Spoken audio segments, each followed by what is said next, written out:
Kesempurnaan ilmu, tahu betul kita tentang sesuatu itu, apa dia halal, apa dia haram, apa dia sah, apa dia batal. Lebih jauh lagi ilmu tentang ketuhanan. Terbedakan oleh kita mana zat, mana sifat, mana muhdas, mana qadim. Satu, ya.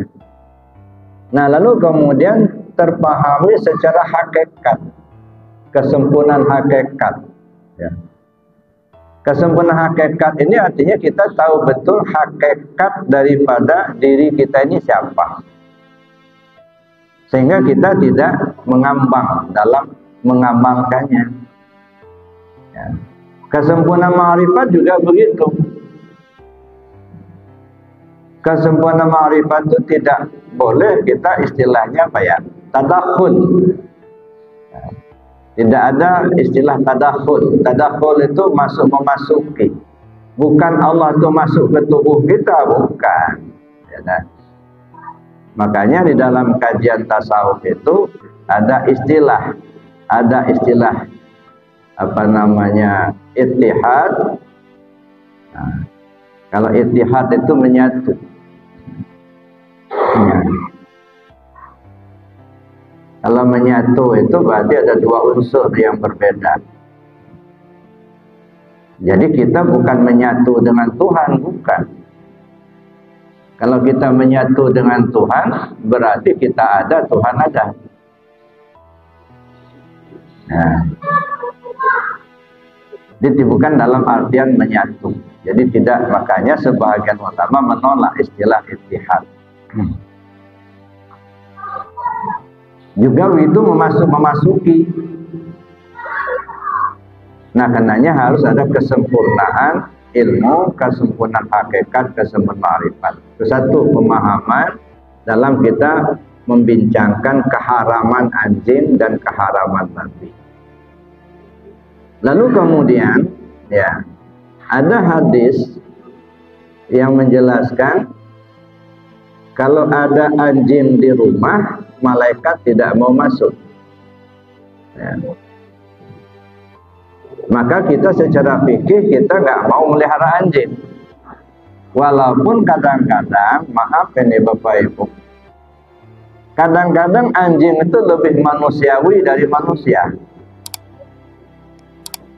Ya, mungkin di suatu tempat pernah saya cerita bagaimana seorang ibu, ini kejadian, seorang ibu melahirkan bayi dalam keadaan hidup bayi itu, tapi kena malu, akhirnya bayi itu dimasukkan dalam kantong plastik lalu dibuangnya ke tong sampah, lalu ibu itu pergi. Jadi bayi yang dia lahirkan sendiri, pusarnya belum dipotong, begitu masih itu. Lalu kemudian dimasukkan ke plastik dan ke kantong kresek, lalu dibuangnya ke tong sampah. Begitu sudah dibuang, si ibu itu pulang. Nggak lama sesudah itu, lari seekor anjing, kencang larinya anjing itu. Langsung dia naik ke tong sampah yang berdiri itu, sampai roboh tong sampah itu. Begitu tong sampah sudah roboh, lalu diambilnya apa namanya, kantong plastik tadi, ya, dicakar-cakarnya sampai keluarlah si bayi itu. Begitu sudah keluar, digigitnya bayi itu kayak kucing bawa anaknya, tentang lehernya digigitnya. Begitu digigitnya, ya, larilah si anjing itu membawa bayi itu, lari ke pos satpam. Kebetulan satpam itu ada di posnya, duduk di situ. Begitu di depan satpam itu, bayi itu diturunkan sama si anjing, diletakkannya di situ. Begitu sudah diletakkan, anjingnya pergi. Si satpam tadi kaget, dilihatnya bayi hidup. Nah, akhirnya dikasih tahu lah sama yang berwajib, dikasih tahu sama orang poskes. Akhirnya diuruskan bayi itu sama orang poskes. Ya, hidup bayinya. Ini ibu yang melahirkan membuang bayinya, anjing yang kata kita haram menyelamatkan si bayi. Nah, jadi ada anjing yang lebih manusiawi dari manusia. Ada manusia yang lebih anjing daripada anjing. Nah, seperti tadi ibu membuangkan bayinya itu. Nauzubillah. Kata Rasulullah SAW, kalau ada anjing di rumah, malaikat tak mau masuk. Mana anjing? Dalam mana rumah? Kebayang oleh kita, yang namanya rumah itu kan tempat kita tinggal. Baik dari kayu, dari semen, bata, dan lain sebagainya. Sehingga itu rumah kita.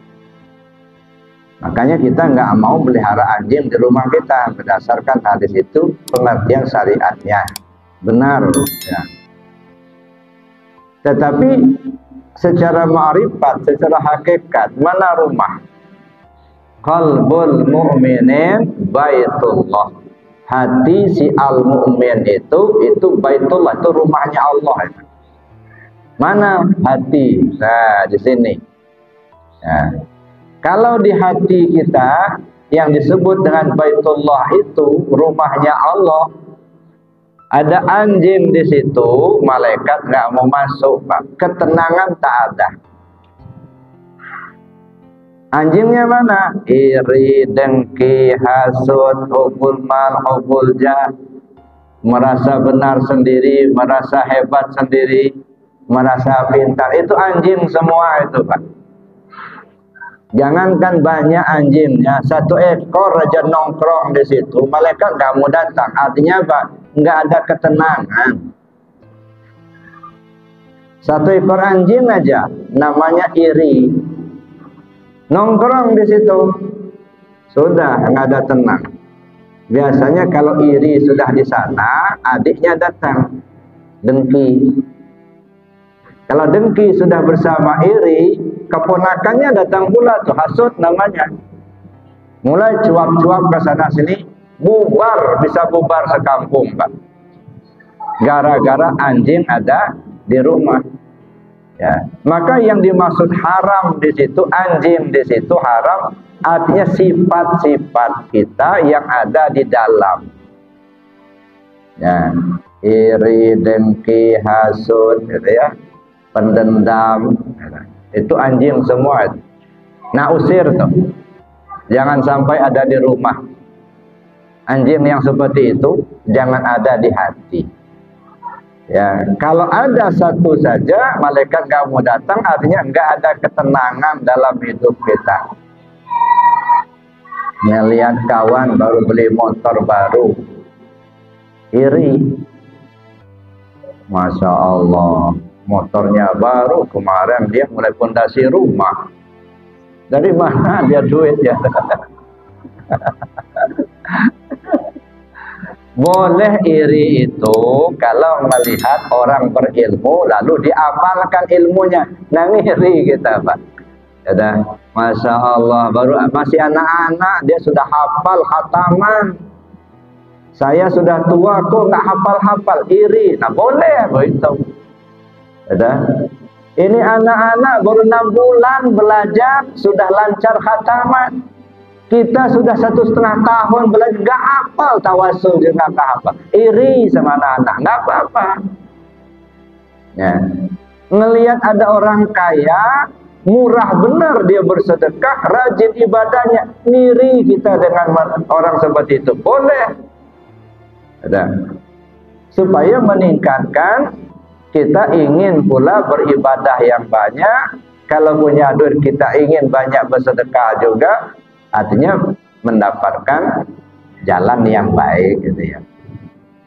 Tapi kalau iri, ngelihat kawan kita naik pangkat, iri. Ngelihat kawan kita bikin rumah, iri.